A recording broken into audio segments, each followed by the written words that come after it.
अभी अभी 22वें स्तर का तलवार संकल्प अभ्यास व्यूह स्थापित किया है, क्या तुम इसे आजमाना चाहोगी? विराट ने दूर स्थापित 22वें स्तर के तलवार संकल्प अभ्यास व्यूह की ओर इशारा करते हुए मुस्कुराकर कहा। यह सुनकर नन्ही चिड़िया नीलिमा ने विराट के इशारे की दिशा में देखा। दूर उसने देखा कि एक तलवार संकल्प अभ्यास व्यूह से भयानक तलवार की ऊर्जा आसमान को छू रही थी। इतनी दूरी से भी वह उस ऊर्जा की भयानक शक्ति को महसूस कर सकती थी। इसे देखकर नन्ही चिड़िया सिहर उठी, उसका पूरा शरीर ढीला पड़ गया। मैंने छोटी मान्या के साथ मदिरा पीने की योजना बनाई है, मेरे पास इसे आजमाने का समय नहीं है। नन्ही चिड़िया ने तुरंत मना कर दिया। वह अच्छी तरह जानती थी कि तलवार संकल्प अभ्यास व्यूह कितना भयानक था। उसने अभी हाल ही में 21वें स्तर के तलवार संकल्प अभ्यास व्यूह के अनुकूल होना सीखा था, और अब 22वें स्तर को आजमाना मतलब खुद मुसीबत मोल लेना था।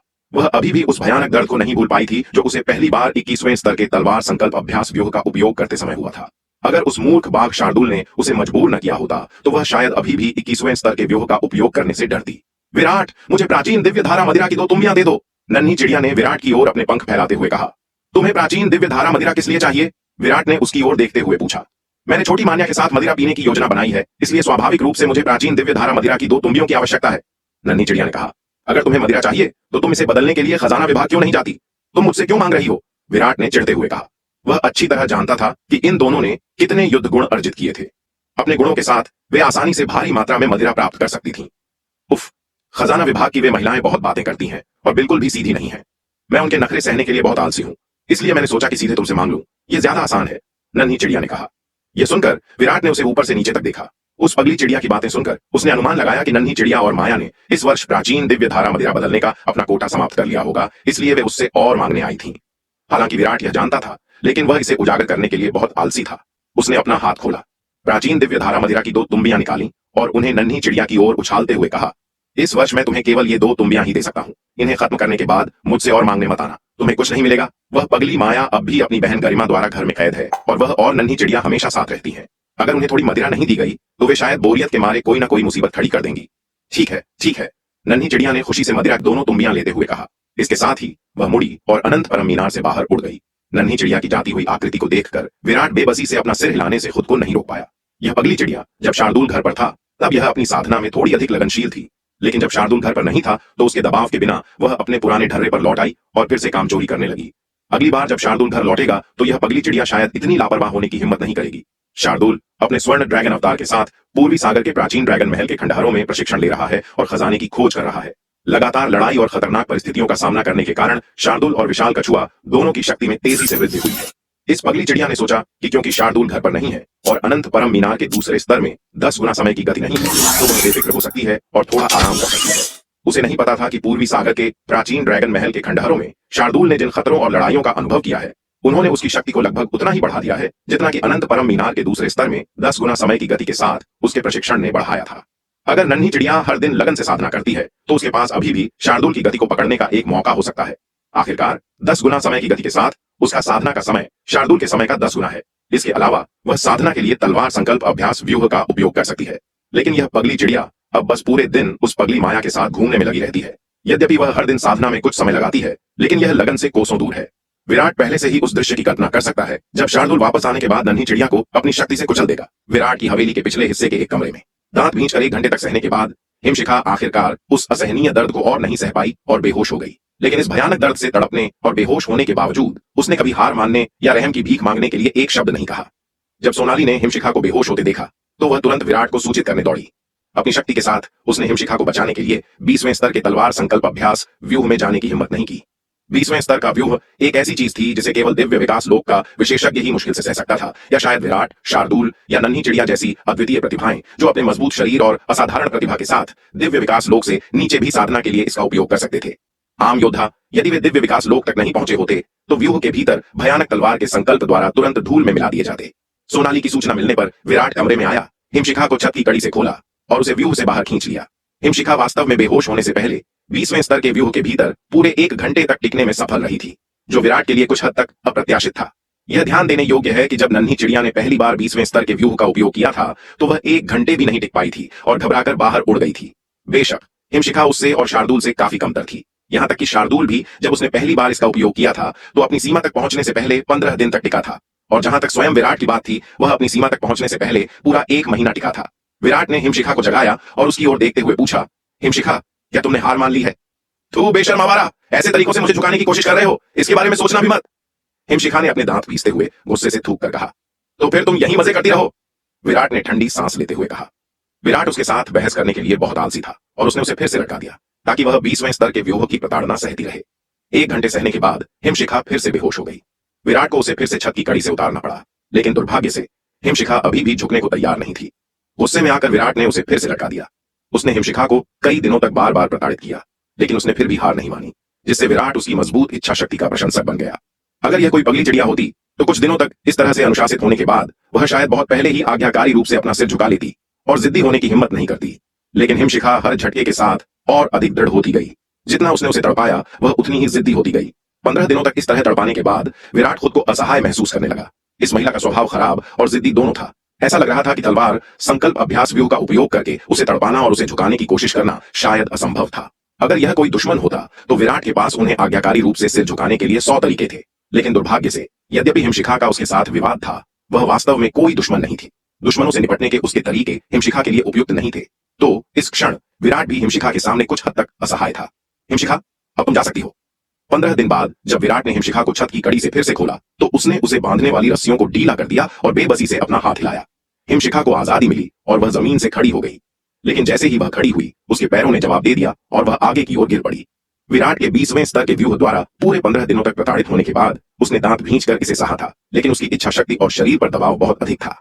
अब अचानक आजाद होने पर वह एक पल के लिए खड़ी भी नहीं हो पा रही थी और वह सीधे विराट की बाहों में आ गिरी। उसे अपनी ओर गिरते हुए देखकर विराट ने सहज रूप से उसे पकड़ने के लिए हाथ बढ़ाया और वह उसके नरम गर्म शरीर से टकरा गई। तुम तभी दरवाजे से एक हैरान कर देने वाली आवाज गूंजी। इस आवाज को सुनकर विराट ने अपना सिर घुमाया और देखा कि वैदेही उन्हें अविश्वास से घूर रही थी। वैदेही, तुम यहाँ कैसे? वैदेही को देखकर विराट हैरान था। मुझे विश्वास नहीं हो रहा है कि तुम दोनों छिपकर ऐसा कुछ कर रहे थे। वैदेही ने गले मिलते हुए उन दोनों को देखा और गहरी सांस ली। उसने विराट की बाहों में कमजोर पड़ी हिमशिखा की ओर देखा और अविश्वास के साथ कहा, बड़ी बहन हिमशिखा, तो आपके पिछले सभी कार्य सिर्फ एक दिखावा थे।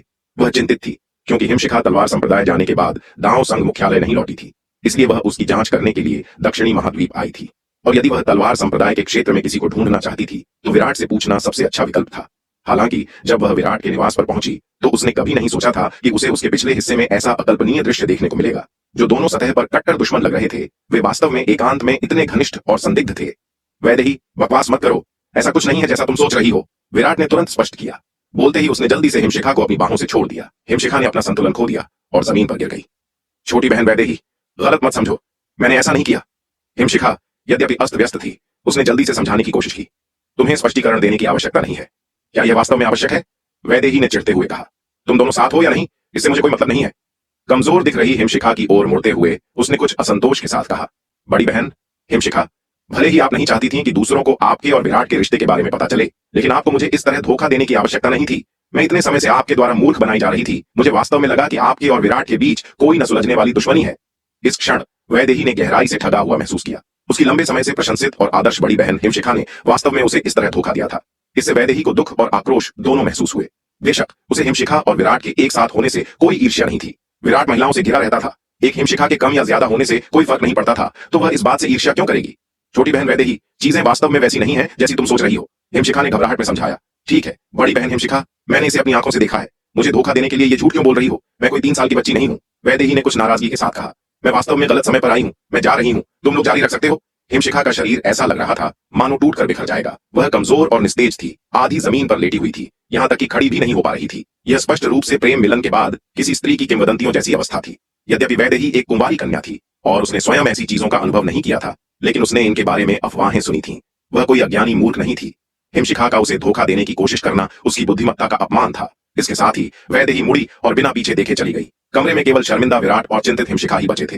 विराट ने हिमशिखा की ओर देखा जो आधी जमीन पर लेटी हुई थी। फिर उसने एक नव जीवन संजीवनी गोली निकाली और उसे सौंपते हुए कहा, हिमशिखा, यह उपचारात्मक गोली ले लो। तुम्हारे घाव ठीक होने के बाद जल्दी से यहां से चली जाओ।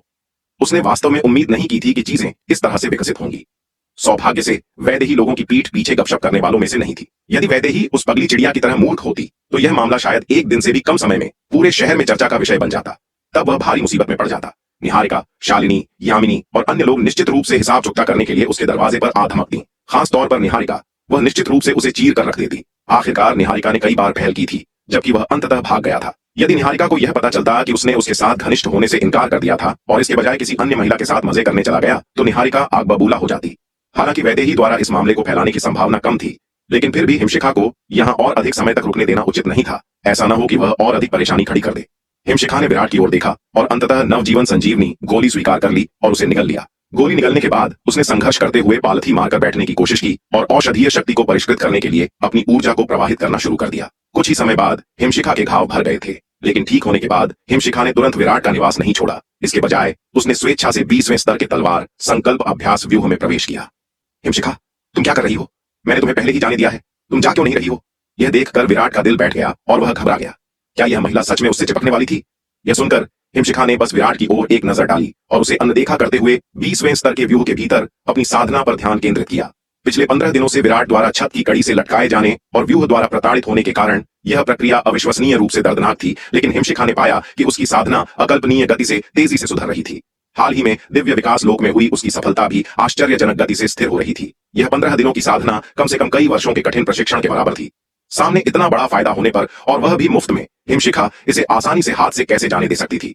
उसने पहले नन्ही चिड़िया से सुना था कि 20वें स्तर के व्यू के साथ एक दिन की साधना के लिए पूरे 1 करोड़ युद्ध गुणों की आवश्यकता होती है, लेकिन यहाँ साधना करने के लिए कुछ भी नहीं चाहिए था। क्योंकि वैदेही उसे पहले ही गलत समझ चुकी थी और मामला स्पष्टीकरण से परे था, इसलिए वह बस हार मान सकती थी और जो चाहे कर सकती थी। यह बेशर्म आवारा विराट मेरा इतना बड़ा कर्जदार है। मेरी वर्तमान शक्ति के साथ मैं अभी उसके साथ हिसाब चुकता नहीं कर सकती। मैं पहले बस उसका फायदा उठा सकती हूँ और कुछ ब्याज वसूल सकती हूँ। यह देखकर कि यह महिला वास्तव में रुकने के लिए दृढ़ थी, गुस्से में आकर विराट ने हिमशिखा को पकड़कर बाहर फेंकना चाहा। विराट, अगर तुमने मुझे फिर से छूने की हिम्मत की तो मेरा विश्वास करो, यह मैं वह सब कुछ उजागर कर दूंगी जो तुमने मेरे साथ किया है। हिमशिखा ने शांत स्वर में विराट की ओर देखते हुए कहा। वह पहले से ही भाड़ में जाए वाली मनोस्थिति में थी और उसे अब अपनी प्रतिष्ठा की परवाह नहीं थी। उस घटना को उजागर करना उसके लिए शर्मनाक होगा, लेकिन यह विराट के लिए और भी अधिक शर्मनाक होगा। उसे अब एहसास हुआ कि यह लड़का अपनी प्रतिष्ठा की बहुत परवाह करता था। वह निश्चित रूप से नहीं चाहता था कि उस गुफा में उसने जो गंदे काम किए थे वे सार्वजनिक हों। हिमशिखा की बातें सुनकर विराट का चेहरा सख्त हो गया। यद्यपि उसे यकीन था कि उसने हिमशिखा के साथ कुछ भी शर्मनाक नहीं किया है, लेकिन अगर यह महिला सच में बाहर जाकर हर जगह उसे बदनाम करती है तो यह उसके लिए बहुत बड़ा सिरदर्द बन जाएगा। यह निश्चित रूप से उसके घर में कोहराम मचा देगा और उसका घर उथल पुथल हो जाएगा। यह कहना होगा कि हिमशिखा की धमकी वास्तव में विराट के लिए एक शक्तिशाली तुरूप का पत्ता थी। हिमशिखा, आखिर तुम क्या चाहती हो? विराट ने अपना चेहरा काला करते हुए कहा। यह सुनकर हिमशिखा ने विराट की ओर देखा, फिर उसे पूरी तरह से अनदेखा कर दिया, अपनी आंखें बंद कर लीं और 20वें स्तर के व्यूह में पालथी मारकर बैठ गई और चुपचाप साधना करने लगी। यह देखकर विराट के माथे पर हताशा से सिलवटें पड़ गईं, लेकिन वह इस महिला के सामने बेबस था। अंत में विराट के पास उसे उसके हाल पर छोड़ने के अलावा कोई विकल्प नहीं था। अगर हिमशिखा को 20वें स्तर के व्यूह में साधना करना पसंद था तो उसे वहीं साधना करने दो। एक बार व्यूह में ऊर्जा समाप्त हो जाने के बाद वह खुद ही चली जाएगी जब तक कि वह इसे फिर से नहीं भर देता। विराट ने हिमशिखा की ओर देखा, फिर कुछ बेबसी के साथ मुड़ा और कमरे से बाहर चला गया। हालांकि जैसे ही वह मुड़ा उसने देखा कि दरवाजे के बाहर से एक छोटा सा सिर झांक रहा है और छिपकर देख रहा है। यह देखकर विराट चौंक गया। छोटी वानिया, तुम यहाँ कब आई? विराट जल्दी से आगे बढ़ा, उस छोटी सी आकृति को पकड़ा और जल्दबाजी में पूछा। मौसी वैदेही अभी गई है और मैं तुरंत आ गई, वानिया ने मुस्कुराते हुए कहा। छोटी वानिया, मेरे और हिमशिखा के बीच कुछ नहीं हुआ, इसलिए अपनी मां को मत बताना, विराट ने कुछ अजीब सा महसूस करते हुए कहा। हाँ हाँ, मुझे पता है, पिताजी और मौसी हिमशिखा एक ही कमरे में थे, कुछ नहीं हुआ, मैं मां को सच बता दूंगी, वानिया ने अपना छोटा सिर हिलाते हुए ईमानदारी से कहा। वानिया की बातें सुनकर विराट का चेहरा सख्त हो गया। अगर इस छोटी बच्ची ने सच में यामिनी से ऐसा कहा तो क्या यह बात और बिगड़ने जैसी नहीं होगी? भले ही कुछ गलत ना हो, यह ऐसा लगेगा जैसे कुछ गलत है। छोटी वानिया, तुम्हें आज किसी के सामने इस बात का जिक्र करने की अनुमति नहीं है, समझी? विराट ने एक गहरी सांस ली, वानिया की ओर देखा और गंभीरता से कहा। यह पिताजी, आपने कुछ गलत नहीं किया है, तो आपको डर क्यों है कि मैं मां को इस बारे में बता दूंगी? वानिया ने भ्रमित होते हुए पूछा। वानिया की बातें सुनकर विराट एक पल के लिए निःशब्द हो गया। लंबी खामोशी के बाद उसने आखिरकार कहा, तुम अपनी मां का स्वभाव जानती हो, वह बहुत शक्की किस्म की इंसान है। अगर तुम उन्हें बताओगी, भले ही हिमशिखा और मैं पूरी तरह से निर्दोष हों, फिर भी उन्हें इस बात पर और उस बात पर शक होगा और इससे केवल और परेशानी ही खड़ी होगी। ओह, मैं समझ गई, वानिया ने समझने का नाटक करते हुए सिर हिलाया। ठीक है, फिर मैं मां को इस बारे में नहीं बताऊंगी। वह रुकी, फिर अपने छोटे से चेहरे के साथ विराट की ओर देखा और बोली, पिताजी, मेरे पास इन दिनों पैसों की थोड़ी कमी है, क्या आप कुछ खजाने और संसाधनों के साथ मेरी मदद कर सकते हैं? विराट के निवास पर आने का उसका मुख्य उद्देश्य अपने पिता से मदद मांगना था। उसका वान्या गठबंधन लगातार मजबूत होता जा रहा था और इसके संसाधनों की खपत भी बढ़ रही थी।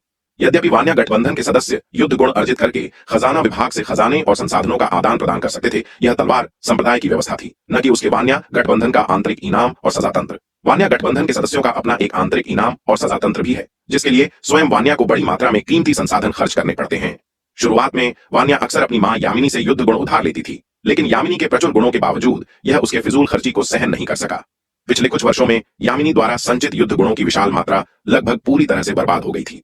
आज वान्या ने मूल रूप से अपनी मां के पास फिर से युद्ध गुण उधार लेने जाने की योजना बनाई थी, लेकिन यामिनी ने उसे सीधे बाहर निकाल दिया। इस छोटी बच्ची को अपने युद्ध गुण फिर से उधार देने से उसकी अपनी साधना के लिए आवश्यक संसाधन भी प्रभावित होंगे। मुख्य बात यह है कि इस छोटी बच्ची ने पिछले कुछ वर्षों में उधार लिए गए युद्ध गुणों को कभी नहीं चुकाया है। यामिनी के पास इतनी दौलत कहां है कि वह उसे इतनी लापरवाही से बर्बाद करने दे। इसलिए यह देखकर कि वह वास्तव में उससे युद्ध गुण उधार लेने आई थी, यामिनी आगबूला हो गई और उसे घर से बाहर निकाल दिया। कोई और विकल्प न बचने पर वान्या अपने पिता विराट के पास गई, यह उम्मीद करते हुए कि उससे कुछ मदद मिलेगी। लेकिन संयोग से जब वह विराट के निवास पर पहुंची तो उसने पिछले हिस्से में यह दृश्य देखा। वान्या परेशान थी कि वह अपने पिता विराट से कुछ पाने के लिए क्या बहाना बना सकती है। आखिरकार उसके पिता उसकी मां की तरह नहीं थे। उनसे बड़ी मात्रा में खजाने और संसाधन प्राप्त करना इतना आसान नहीं था। लेकिन अब उसने उसे घर पर एक दूसरी औरत रखने के मामले में रंगे हाथों पकड़ लिया था। उसे चुप रखने के लिए उसके पिता को उसे कुछ रिश्वत देनी ही पड़ेगी। तुम्हें कितना चाहिए? वान्या की बातें सुनकर विराट का चेहरा काला हो गया, लेकिन उसके पास समझौता करने के अलावा कोई विकल्प नहीं था, क्योंकि इस छोटी बच्ची के पास उसकी कमजोरी थी। यामिनी के विपरीत विराट आसानी से अपने युद्ध गुण नहीं देता था, सिर्फ इसलिए कि छोटी बच्ची ने भीख मांगी थी। हाल के वर्षों में यह छोटी बच्ची बेतहाशा पैसे खर्च कर रही थी। चाहे वह उसे कितना भी पैसा दे दे, उसके फिजूल खर्ची के लिए वह पर्याप्त नहीं होगा। इसके अलावा उसके अधीन वान्या गठबंधन अब तलवार संप्रदाय के भीतर लगभग सबसे बड़ा गुट बन गया था। वान्या गठबंधन द्वारा दिए जाने वाले उदार लाभों के कारण इसने तलवार संप्रदाय के बड़ी संख्या में योद्धाओं को आकर्षित किया। यहाँ तक कि जयपाल परिवार और दिव्य पवन महल के कई सदस्यों को वान्या ने अपने गठबंधन में शामिल कर लिया था। जहां तक लोमड़ी वंश भेड़िया वान्या गठबंधन में शामिल होने वाले लोगों की संख्या अनगिनत थी। ये छोटी बच्ची वास्तव में बहुत शरारती है। इतनी शक्तिशाली ताकत रखने के कारण विराट को हमेशा चिंता रहती थी कि एक दिन यह छोटी बच्ची कोई मुसीबत खड़ी कर सकती है। इसलिए विराट इस छोटी बच्ची को यूं ही खजाने और संसाधन नहीं सौंपेगा। उसने वान्या को जो विभिन्न संसाधन प्रदान किए वे केवल उसकी स्वयं की साधना आवश्यकताओं को पूरा करने के लिए पर्याप्त थे। यदि वान्या को और अधिक चाहिए तो उसे उनके बदले युद्ध गुण अर्जित करने का कोई रास्ता खोजना होगा। खैर, मुझे ज्यादा नहीं चाहिए। पिताजी, मुझे 1000 निम्न श्रेणी के जन्मजात दिव्य अस्त्र, 200 मध्य श्रेणी के जन्मजात दिव्य अस्त्र, 50 उच्च श्रेणी के जन्मजात दिव्य अस्त्र, 10 शीर्ष श्रेणी के जन्मजात दिव्य अस्त्र और 100 दिव्य विकास गोलियां दे दें। बस एक साधारण विचार ही काफी है। वान्या ने अपनी नाजुक छोटी ठोड़ी को छुआ, अपना छोटा सिर झुकाया और सोच समझकर कहा, क्या यह सब मजाक है? तुम जाकर डकैती क्यों नहीं डाल लेती? वान्या की बात सुनकर विराट का चेहरा काला पड़ गया। वह उसके सिर पर चपत लगाने से खुद को रोक नहीं पाया और गुस्से में बोला, तुम अवसर का लाभ उठाकर अपने पिता को ब्लैकमेल करने की हिम्मत कैसे कर सकती हो? मुझे लगता है कि तुम्हारी खुजली बढ़ गई है। तुम्हें एक और पिटाई की जरूरत है। पिताजी, अगर आपको कुछ कहना ही है तो आप मारते क्यों हैं? वान्या ने अपना छोटा हाथ बढ़ाया, अपना छोटा सिर ढका, अपना छोटा मुंह चपटा किया और दुखी होकर बोली, अगर आपको लगता है कि मैं बहुत ज्यादा मांग रही हूं तो मैं इसे आधा कर दूंगी। ठीक है, मुझे 500 निम्न श्रेणी के जन्मजात दिव्य अस्त्र, 100 मध्य श्रेणी के जन्मजात दिव्य अस्त्र, 25 उच्च श्रेणी के जन्मजात दिव्य अस्त्र, 5 शीर्ष श्रेणी के जन्मजात दिव्य अस्त्र और 50 दिव्य विकास गोलियां दे दीजिए और इतना ही काफी होगा। सपने देखते रहो, छोटी शैतान, तुमने इतनी भारी कीमतें मांगना कहां से सीखा? विराट ने चिढ़ते हुए उसे घूरा। मैं तुम्हें अधिकतम 100 निम्न श्रेणी के जन्मजात दिव्य अस्त्र, 20 मध्य श्रेणी के जन्मजात दिव्य अस्त्र, 10 उच्च श्रेणी के जन्मजात दिव्य अस्त्र और 2 शीर्ष श्रेणी के जन्मजात दिव्य अस्त्र दे सकता हूं। जहां तक दिव्य विकास गोलियों की बात है, मैं तुम्हें अधिकतम 10 दे सकता हूं, इससे ज्यादा नहीं। तो फिर पक्का हो गया, सौदा पक्का। वान्या की आंखें चमक उठीं और वह मुस्कुराते हुए उछल पड़ी। उसने शुरू में ही कम कीमत तय करने की कोशिश के लिए भारी कीमत मांगी थी। इतने सारे खजाने और संसाधन प्राप्त करना उसकी उम्मीदों से पूरी तरह परे था। मूल रूप से उसने सोचा था कि कुछ दर्जन निम्न श्रेणी के जन्मजात दिव्य अस्त्र प्राप्त करना ही सबसे अच्छी उम्मीद होगी। यद्यपि तलवार संप्रदाय में अब जन्मजात दिव्य अस्त्रों की कमी नहीं थी, लेकिन वे पत्ता गोभी की तरह आम नहीं थे जिन्हें आसानी से प्राप्त किया जा सके। प्रत्येक जन्मजात दिव्य अस्त्र अविश्वसनीय रूप से मूल्यवान था। कुछ दर्जन निम्न श्रेणी के अस्त्र पहले से ही एक बहुत बड़ा खजाना था, लेकिन कौन जानता था कि उसके पिता इतने उदार होंगे और उसे इतने सारे खजाने और संसाधन देंगे। अपनी मां यामिनी की तुलना में उसके पिता वास्तव में बहुत अधिक अमीर थे। छोटी बच्ची का व्यवहार देखकर विराट समझ गया कि उसे फिर से बेवकूफ बनाया गया है। यद्यपि वह कुछ असंतुष्ट था, लेकिन विराट अपनी बेटी के सामने वादा करने के बाद मुकर नहीं सकता था। वह केवल संबंधित दिव्य अस्त्र और गोलियां वान्या को सौंप सकता था। पिताजी, चिंता मत कीजिए, मैं किसी के भी सामने आज की घटना के बारे में एक शब्द भी नहीं कहूंगी। यहां तक कि मां के सामने भी मैं यह नहीं कहूंगी कि आप घर में एक दूसरी औरत रख रहे हैं। जादुई अस्त्र और गोलियां प्राप्त करने के बाद वान्या ने विराट को आश्वस्त करने वाली नजर दी और खुशी खुशी चली गई। जहां तक इस बात का सवाल है कि क्या उसके पिता वास्तव में घर में एक दूसरी औरत रख रहे थे, उसे कोई परवाह नहीं थी। वैसे भी उसकी कई छोटी माएं थीं, इसलिए एक और से कोई फर्क नहीं पड़ेगा। वान्या की बातें सुनकर विराट के माथे पर चिंता की लकीरें उभर आईं। वह वास्तव में उस छोटी बच्ची को वापस खींचकर उसकी अच्छी तरह पिटाई करना चाहता था, लेकिन वह यह भी जानता था कि अभी उसे अनुशासित करने का समय नहीं है। अन्यथा आज उसके और हिमशिखा के बीच जो हुआ वह निश्चित रूप से शहर में चर्चा का विषय बन जाएगा। विराट कुछ उदास महसूस करते हुए अपना माथा रगड़ने से खुद को रोक नहीं पाया। इन पिछले कुछ दिनों में वास्तव में उसकी किस्मत बहुत खराब रही है। दुर्भाग्य का सिलसिला चल रहा है। उसे हमेशा ऐसे दुर्भाग्य का सामना क्यों करना पड़ता है? अंत में यह सब उस महिला हिमशिखा के कारण था। उसे नहीं पता था कि उसे क्या हो गया है। वह वास्तव में उसके खिलाफ जा रही थी। वह वास्तव में नहीं समझ पा रहा था कि उसने इस महिला को कहां नाराज किया है।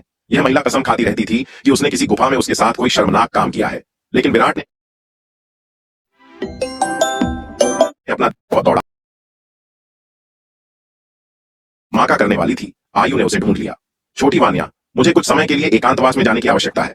मैं इस दौरान तुम्हारा साथ नहीं दे पाऊंगी, आयु ने कहा। छोटी मां, आयु, क्या आप दिव्य विकास लोक में प्रवेश करने वाली हैं? यह सुनकर वान्या की आंखें चमक उठीं और उसने कुछ आश्चर्य के साथ पूछा। जब से आयु को वान्या गठबंधन में शामिल होने के लिए धोखा दिया गया था, वह उसकी सबसे बड़ी सहायकों में से एक बन गई थी। चाहे वह युद्ध की शक्ति हो या मार्शल आर्ट प्रतिभा, पूरे तलवार संप्रदाय में बहुत कम लोग आयु की बराबरी कर सकते थे। सबसे महत्वपूर्ण बात यह थी कि आयु उसके पिता विराट की सबसे प्यारी महिलाओं में से एक थी। आयु द्वारा उसकी रक्षा करने से वह कई मायनों में निर्भीकता से काम कर सकती थी।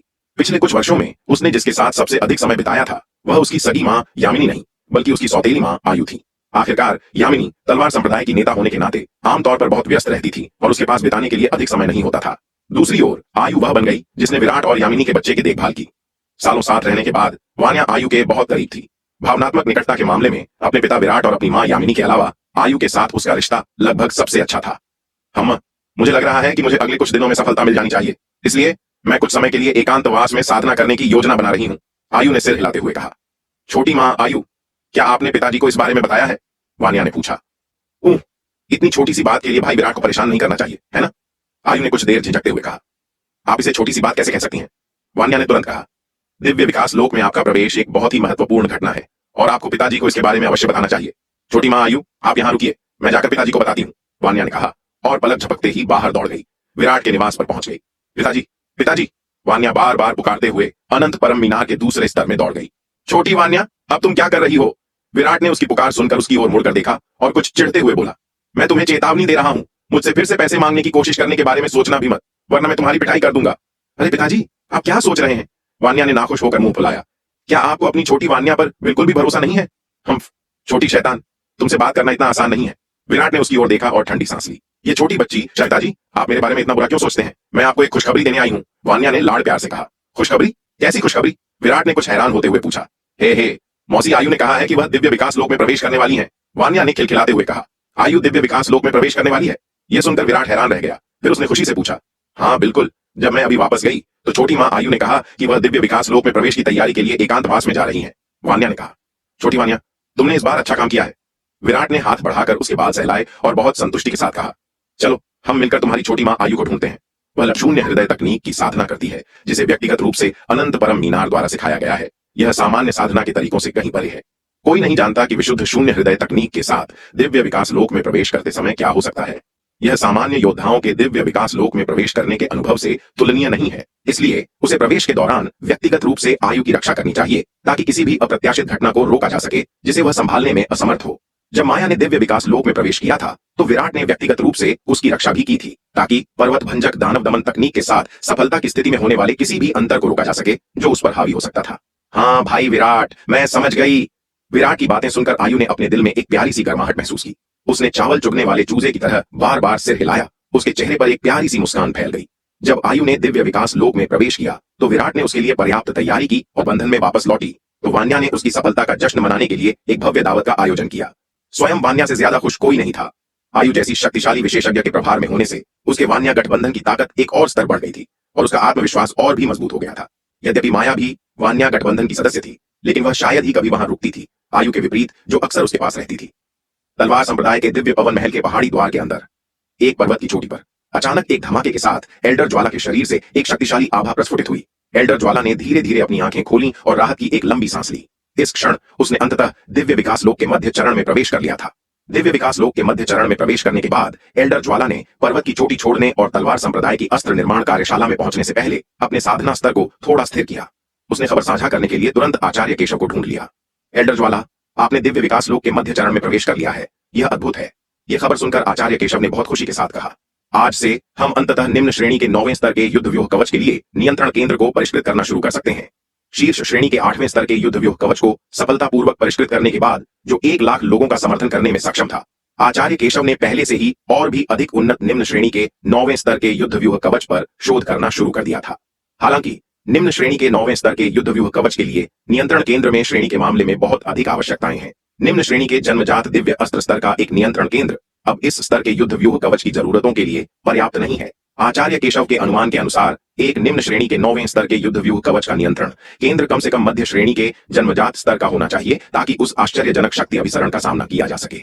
एल्डर ज्वाला द्वारा दिव्य विकास लोक के मध्य चरण में प्रवेश करने से पहले मध्य श्रेणी के जन्मजात दिव्य अस्त्र को परिष्कृत करने में उनकी सहायता करना काफी कठिन था। आखिरकार मध्य श्रेणी के जन्मजात स्तर की सामग्रियों को परिष्कृत करने के लिए असाधारण रूप से उच्च स्तर की साधना की आवश्यकता होती है। अब जब एल्डर ज्वाला ने दिव्य विकास लोक के मध्य चरण में प्रवेश कर लिया है, तो मध्य श्रेणी के जन्मजात दिव्य अस्त्र को परिष्कृत करने में उनकी सहायता करने में कोई समस्या नहीं होनी चाहिए। जहां तक निम्न श्रेणी के 9वें स्तर के युद्ध व्यूह कवच की बात है, आचार्य केशव और अस्त्र निर्माण कार्यशाला ने अन्य युद्ध व्यूह कवचों के अनुसंधान और विकास में काफी प्रगति की है। अब उन्हें जिस चीज की सबसे ज्यादा कमी है, वह इस निम्न श्रेणी के 9वें स्तर के युद्ध व्यूह कवच का नियंत्रण केंद्र है। एक बार जब इस नियंत्रण केंद्र को सफलतापूर्वक परिष्कृत कर लिया जाता है, तो निम्न श्रेणी के 9वें स्तर के युद्ध व्यूह कवच का सफल विकास दूर नहीं होगा। पश्चिमी महाद्वीप। हा, बूढ़े दिवाकर, हमारी मानव सेना की आगे बढ़ने की वर्तमान गति के अनुसार एक और वर्ष में हमें दानव वंश के मुख्य शिविर तक पहुंचने में सक्षम होना चाहिए।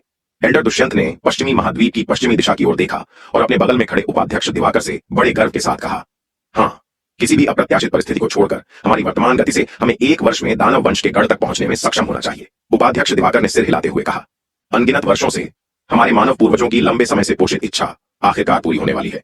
यह वास्तव में एक कठिन यात्रा रही है। एल्डर दुष्यंत ने आह भरी। वास्तव में यह एक कठिन यात्रा रही है। उपाध्यक्ष दिवाकर ने भी यह सुनकर आह भरी। जब से उन्होंने दांव संघ के उपाध्यक्ष का पद संभाला था, तब से वे हमेशा अपने कंधों पर एक भारी बोझ ढो रहे थे। मानव जाति के जीवन और मृत्यु की जिम्मेदारी उठा रहे थे। दानव वंश के आक्रमण का सामना करते समय दबाव कितना अधिक था, यह उनसे बेहतर कोई नहीं जानता था कि पिछले कुछ वर्षों में मानव जाति कितनी मुश्किल में रही है। उन सबसे कठिन वर्षों के दौरान उन्होंने कभी नहीं सोचा था कि एक दिन वह वास्तव में दानव वंश के गढ़ पर हमला करने में सक्षम होंगे। उस समय अग्रिम पंक्ति को पकड़ने और मध्य महाद्वीप के क्षेत्र की रक्षा करने में सक्षम होना ही एक भाग्यशाली बात थी। हालांकि यह ठीक ऐसे ही समय में है कि हम लापरवाह नहीं हो सकते। उपाध्यक्ष दिवाकर ने गंभीरता से कहा, यात्रा का अंतिम चरण सबसे कठिन होता है। हम अपनी कीमती अवसर को बर्बाद करते हुए क्षणिक लापरवाही के कारण अंतिम क्षण में विफल होने का जोखिम नहीं उठा सकते।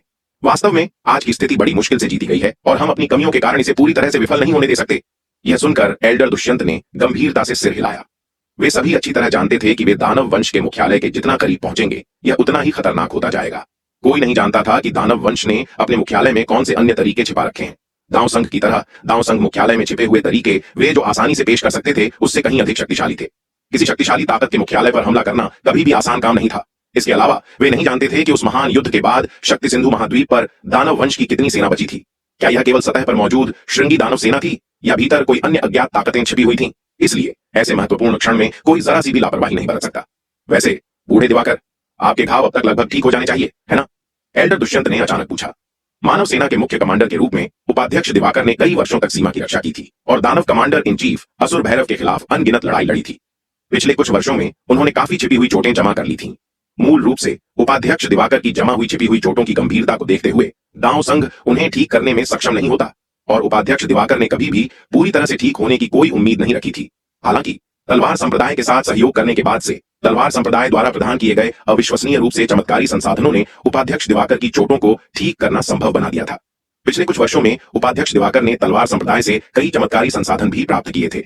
नाग दंत चावल, प्राचीन महाद्वीप की धारा का पानी, प्राचीन महाद्वीप की विशाल मछलियां, प्राचीन दिव्य धारा मदिरा, नवजीवन संजीवनी गोली। उन्होंने चोटों को ठीक करने वाली हर तरह की दुर्लभ और कीमती जड़ी बूटियों की कोशिश की थी। इन चमत्कारी संसाधनों की उपचार शक्ति के तहत उनके घाव धीरे धीरे ठीक हो गए। हम लगभग पूरी तरह से ठीक हो गया हूं। उपाध्यक्ष दिवाकर ने सिर हिलाया और मुस्कुराते हुए कहा, मैं पहले से ही दिव्य विकास लोक के चरम पर पहुंचने के कुछ संकेतों को महसूस कर सकता हूं। इस दर से मुझे अनुमान है कि मैं अधिकतम 1 या 2 साल में प्रवेश करने में सक्षम हो जाऊंगा। यह बहुत अच्छी बात है। आपके दिव्य विकास लोक के चरम पर पहुंचने के बाद हमारा दांव संघ वास्तव में शक्ति सिंधु महाद्वीप में अजेय हो जाएगा। एल्डर दुष्यंत ने यह सुनकर बड़ी खुशी के साथ कहा। बूढ़े दुष्यंत, आप भी शायद सफलता से ज्यादा दूर नहीं है ना? उपाध्यक्ष दिवाकर ने उसकी ओर देखा और मुस्कुराते हुए पूछा। एल्डर दुष्यंत की मार्शल आर्ट प्रतिभा असाधारण रूप से उत्कृष्ट थी। अगर दानव वंश की सेना के आक्रमण का विरोध करने के लिए उसने खुद को एकांतवास छोड़ने के लिए मजबूर नहीं किया होता, तो वह शायद पहले ही दिव्य विकास लोक के अंतिम चरण में प्रवेश कर चुका होता। लेकिन दुर्भाग्य से उस समय स्थिति गंभीर थी और एल्डर दुष्यंत को अग्रिम पंक्ति की लड़ाई में भाग लेने के लिए अस्थायी रूप से एकांतवास छोड़ने के लिए मजबूर होना पड़ा, जिससे दिव्य विकास लोक के अंतिम चरण में प्रवेश करने का सबसे अच्छा अवसर चूक गया। इसके अलावा उस लड़ाई ने उन्हें गंभीर रूप से घायल कर दिया, यहां तक कि उनकी मार्शल आर्ट नींव को भी नुकसान पहुंचाया, जिससे प्रभावी रूप से दिव्य विकास लोक के अंतिम चरण में प्रवेश करने की कोई भी उम्मीद खत्म हो गई। सौभाग्य से तलवार संप्रदाय के साथ सहयोग करने के बाद संप्रदाय के अविश्वसनीय रूप से चमत्कारी साधना संसाधनों ने धीरे धीरे एल्डर दुष्यंत की क्षतिग्रस्त मार्शल आर्ट नींव की मरम्मत करना शुरू कर दिया। अगर इतनी गंभीर चोटों वाला व्यक्ति भी ठीक हो सकता है तो एल्डर दुष्यंत निश्चित रूप से ठीक हो सकेंगे। हा, लगभग पहुंच गया हूं, मुझे आपसे थोड़ा पहले ही प्रवेश कर लेना चाहिए। एल्डर दुष्यंत ठहाका मारकर हंसा। सौभाग्य से मेरी शिष्या वैदेही की मदद से मैंने उस छोकरे विराट से काफी साधना संसाधन प्राप्त किए। अधिकतम मुझे आधे वर्ष में दिव्य विकास लोक के अंतिम चरण में प्रवेश करने में सक्षम होना चाहिए। बूढ़े दुष्यंत, मुझे कहना होगा, आप बूढ़े व्यक्ति वास्तव में बेशर्म हैं। आप अपनी शिष्या को भी बेच देते हैं। कोई आश्चर्य नहीं कि वह लड़की वैदेही आपसे मौत तक लड़ने और आपके गुरु शिष्य संबंध को तोड़ने के लिए दृढ़ संकल्पित है। उपाध्यक्ष दिवाकर ने उसकी ओर देखा और चिढ़ते हुए कहा, हे, मैं यह वैदेही की भलाई के लिए कर रहा हूं। उसे विराट का अनुसरण करने देने से यह सुनिश्चित होगा कि भविष्य में उसका भाग्य कभी खत्म नहीं होगा। एल्डर दुष्यंत ने अपना हाथ हिलाते हुए बात को खारिज कर दिया। इसके अलावा वैदेही स्पष्ट रूप से विराट को पसंद करती है, लेकिन वह अपनी भावनाओं को व्यक्त करने में बहुत शर्मीली है। उसके गुरु के रूप में क्या मुझे उसकी मदद नहीं करनी चाहिए?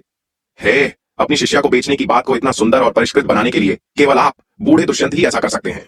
एल्डर दुष्यंत की बेशर्म बातें सुनकर उपाध्यक्ष दिवाकर ने तंज कसा। हालांकि अपने मजाक के बावजूद उपाध्यक्ष दिवाकर जानते थे कि एल्डर दुष्यंत ने वास्तव में विराट के लिए कुछ स्नेह देखा था। यही कारण है कि उसने ऐसा किया। अगर यह विराट नहीं बल्कि कोई और होता तो सबसे बड़े वादों के साथ भी बूढ़ा दुष्यंत व्यक्तिगत लाभ के लिए अपनी शिष्या का उपयोग करने की इतनी हद तक नहीं जाता। उसने ऐसा इसलिए किया क्योंकि वह विराट के चरित्र पर भरोसा करता था, और इसलिए भी क्योंकि वह वैदेही और विराट को एक साथ लाना चाहता था। बूढ़े दुष्यंत, मैंने सुना है कि हिमशिखा और विराट का रिश्ता कुछ संदिग्ध है। क्या आपको इस बात की चिंता नहीं है कि आपकी शिष्या इसके कारण हिमशिखा से लड़ सकती है? उपाध्यक्ष दिवाकर ने एल्डर दुष्यंत की ओर देखा और कहा, हे, मुझे इस बारे में क्यों चिंता करनी चाहिए? एल्डर दुष्यंत ने अपना हाथ हिलाते हुए बात को खारिज कर दिया। इस तरह की चीजें स्वाभाविक रूप से युवा लोग खुद संभालते हैं। मुझे उनके बारे में क्यों चिंता करनी चाहिए? इसके अलावा वैदेही और हिमशिखा पहले से ही काफी करीब हैं। शायद विराट के कारण वे सबसे अच्छे दोस्त भी बन जाएं। ये सुनकर उपाध्यक्ष दिवाकर मुस्कुराते हुए अपना सिर हिलाने से नहीं रोक पाए और बात को आगे नहीं बढ़ाया। विराट, हिमशिखा और वैदेही का अंतिम परिणाम वास्तव में कुछ ऐसा नहीं था जिसे वे नियंत्रित कर सकें। यह इस बात पर निर्भर करता था कि युवा लोग एक दूसरे के साथ कितने अच्छे से मिलते जुलते हैं। विराट, हिमशिखा और वैदेही सभी मानव जाति की सबसे उत्कृष्ट प्रतिभाओं में से थे। अपने मामलों के बारे में उनकी सभी की मजबूत राय थी, और यहां तक कि उनके बड़े बुजुर्ग भी ऐसे मामलों में हस्तक्षेप नहीं कर सकते थे। यद्यपि एल्डर दुष्यंत अपनी शिष्या और विराट को एक साथ लाना चाहता था, वह केवल वैकल्पिक तरीकों से उनके लिए अवसर पैदा कर सकता था। वह बस इतना ही कर सकता था। इसके बाद चीजें कैसे विकसित हुई, यह पूरी तरह से उन पर निर्भर था। आखिरकार वैदेही के गुरु के रूप में भी वह उसे किसी से शादी करने के लिए मजबूर नहीं कर सकता था, या विराट को किसी से शादी करने के लिए मजबूर नहीं कर सकता था। यदि विराट, हिमशिखा और वैदेही अंततः एक साथ हो सकते तो यह उनका सबसे वांछित परिणाम होता। आखिरकार मानव जाति के बीच केवल विराट ही हिमशिखा और वैदेही जैसी असाधारण प्रतिभाओं के योग्य था। अन्य युवा प्रतिभाएं संभवतः उनके ध्यान की योग्य नहीं होंगी। पश्चिमी महाद्वीप के मध्य क्षेत्र में यह घुमावदार पहाड़ों की एक श्रृंखला थी। इन पहाड़ों की गहराई में एक विशाल रसातल था। रसातल असीम और अथाह गहरा था। इसके भीतर उठती हुई काली धुंध घूम रही थी। घनी भयानक काली धुंध ने पूरे असीम रसातल को घेर लिया था, जिससे यह भयावह और डरावना लग रहा था। यह पश्चिमी महाद्वीप में दानव वंश का गढ़ है, अंधकार रसातल। वूश, अंधकार रसातल के ऊपर एक विशाल आकृति चमकी और प्रकट हुई। यह विशाल आकृति और कोई नहीं बल्कि दानव वंश का कमांडर असुर भैरव था। असुर भैरव ने नीचे अंतहीन रसातल की ओर देखा, जिसमें घनी काली धुंध उठ रही थी। उसके चेहरे पर कुछ झिझक थी, लेकिन एक लंबी अवधि के बाद उसने अपने दांत पीसे और अंततः एक चमक के साथ रसातल में नीचे उड़ गया। रसातल के तल पर एक विशाल गुफा का प्रवेश द्वार था। असुर भैरव प्रवेश द्वार पर पहुंचा और अंदर कदम रखा। यह विशाल गुफा नीचे की ओर फैली हुई थी, और असुर भैरव इसके साथ लाखों मील तक यात्रा करते हुए एक विशाल भूमिगत गुफा में पहुंचा। यह भूमिगत गुफा परिधि में सैकड़ों अरबों मील थी, जो अविश्वसनीय रूप से घनी उठती हुई काली धुंध से व्याप्त थी। इसके अलावा गुफा की गहराई से भयानक रूप से शक्तिशाली दबाव निकल रहा था। गुफा की गहराई से निकलने वाले इन भयानक दबावों में से प्रत्येक असुर भैरव से निकलने वाले दबाव से कहीं अधिक शक्तिशाली था। मेरे स्वामी, आपके अधीनस्थ असुर भैरव के पास रिपोर्ट करने के लिए एक जरूरी काम है। असुर भैरव घुटनों के बल बैठ गया, जमीन पर दंडवत हो गया और अपना माथा जमीन से छुआते हुए गुफा की गहराई में गहरा सिर झुकाया और अत्यंत सम्मान के साथ बोला, असुर भैरव, तुम मेरे पास क्यों आए हो? गुफा की गहराई से एक गहरी आधिकारिक आवाज धीरे धीरे गूंजी। मेरे स्वामी, हमारी श्रृंगी दानव सेना पर मानव सेना द्वारा हमला किया जा रहा है। मानव सेना अब अंधकार रसातल के रास्ते पर है। हमारी श्रृंगी दानव सेना को भारी नुकसान हुआ है और वह मानव सेना के आगे बढ़ने का विरोध करने में शक्तिहीन है। हम आपसे सहायता की भीख मांगते हैं मेरे स्वामी, हमारी श्रृंगी दानव सेना की मदद करें। असुर भैरव जमीन पर लेट गया। उसका माथा कसकर पृथ्वी पर दबा हुआ था। उसका लहजा सम्मान और भय से भरा हुआ था, और वह अत्यंत विनम्रता के साथ बोल रहा था, क्या बर्बादी है? तुम कुछ बची हुई मानव ताकतों को भी नहीं संभाल सकते, तो मेरे लिए तुम्हारा क्या उपयोग है? असुर भैरव की बात सुनकर अंधेरे से आने वाली आवाज अचानक गुस्से में फूट पड़ी।